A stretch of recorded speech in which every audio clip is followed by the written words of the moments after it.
On revient sur cet événement survenu en fin de journée hier à Montréal. C'est un policier du SPVM lors d'une interception qui s'est fait désarmer.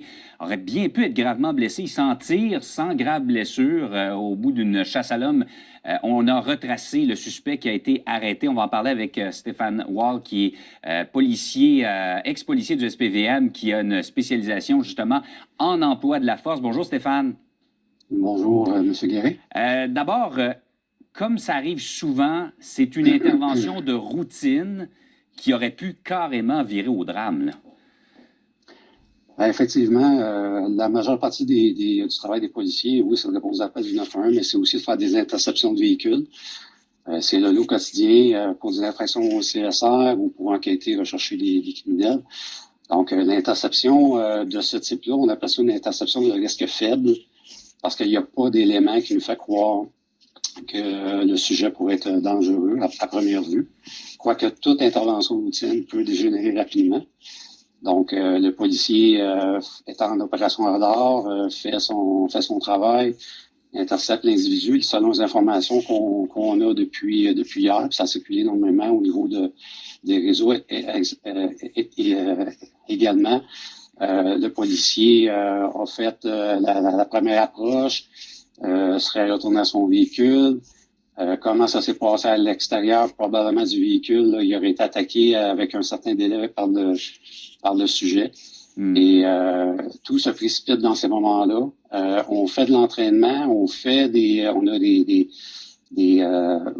maintien de compétences qui est fait, de la formation qui est fait là-dessus. Mais quand ça t'arrive, comme policier, de te faire attaquer, on parle d'une agression physique grave, bien, c'est sûr que là, tu te poses la question est-ce que c'était dernière seconde? Comment tu vas réagir à ça?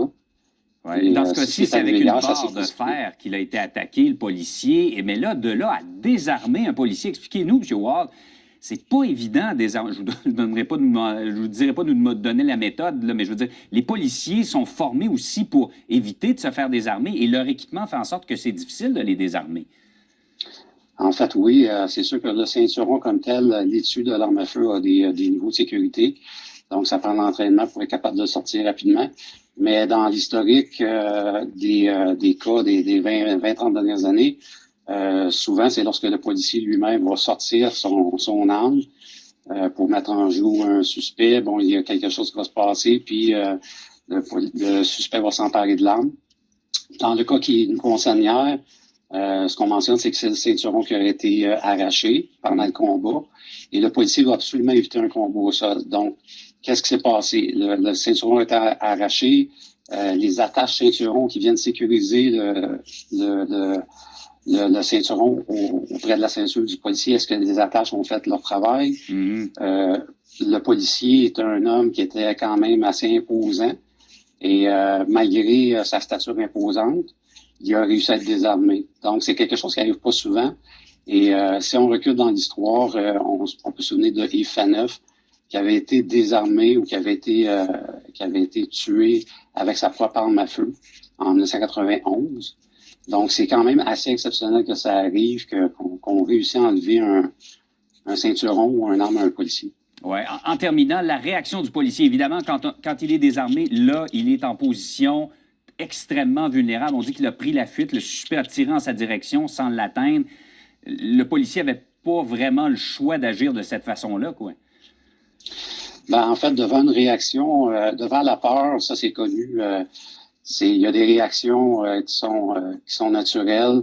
Devant un stress intense, il y a trois façons de fonctionner. Soit on va foncer vers la menace, soit on va fuir, soit on va figer. Dans son cas, lui, il semble avoir eu une confrontation physique. Combien de secondes, on ne sait pas. Mais quand il a vu qu'il n'y avait plus l'arme, ben, il a décidé, ou il a pris une décision de fuir. Et le suspect a retiré envers lui. Maintenant, dans ces secondes-là où le policier se bat pour sa vie, c'est sûr que lui pense à sa famille, se dit, OK, qu'est-ce que je peux faire? Puis où est-ce que je suis rendu? Et s'il a l'occasion de reprendre son arme, ben il va peut-être avoir à faire feu.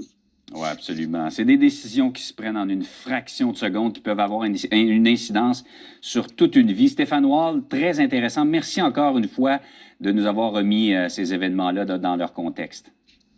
Merci à vous. Bonne journée. Au revoir.